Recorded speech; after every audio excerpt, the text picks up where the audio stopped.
walk me through the typical steps for an organization to become Cyber Essentials certified?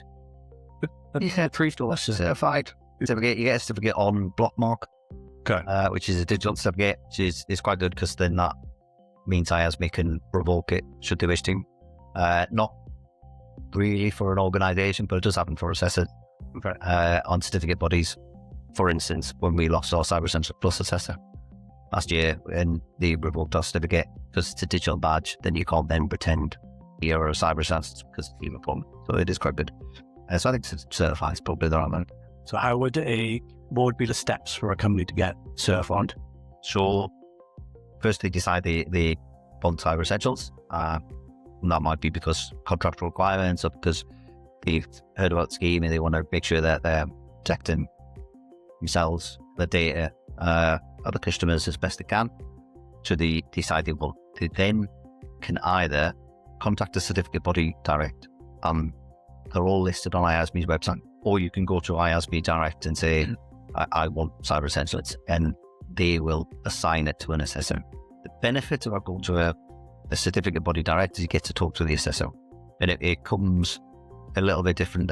It becomes important later on. So you're paying your costs, and then IASME will set you up on their portal where you'll have access to the verified self-assessment. And then you start completing the assessment, filling in the answers as best you can.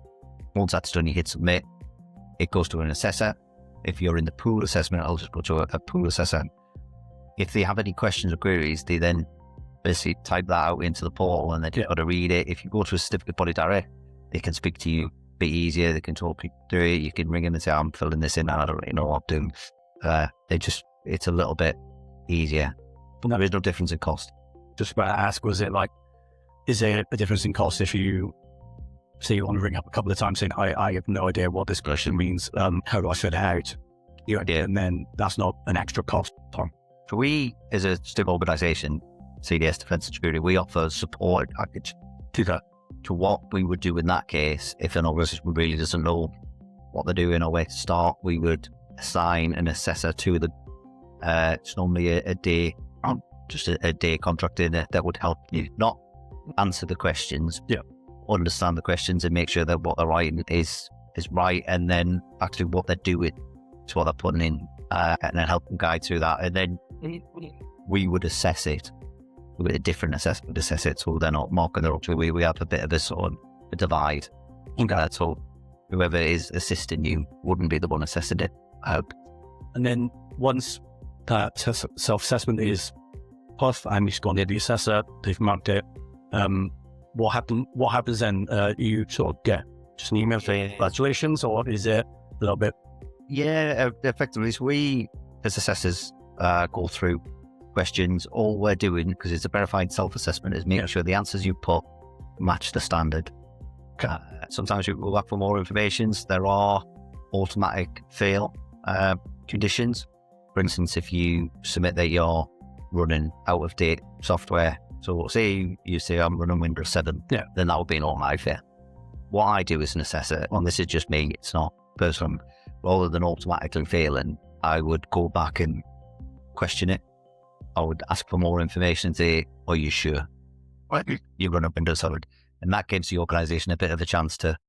So this self-assessment, but all I'm thinking about self-assessment is I could say anything. I could say, I'm the latest Mac OS, even though I've still got like 2030 laptop and they can't run it.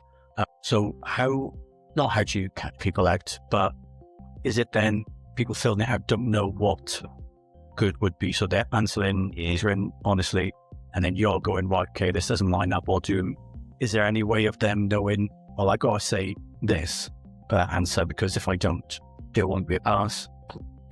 So I think there's probably a bit of both, but we're not there to catch people out. What usually happens for more information is they put down what they think is the right answer, and actually we need, as assessors, we need it to be written down for every question. For instance, an organisation might not have any physical firewalls.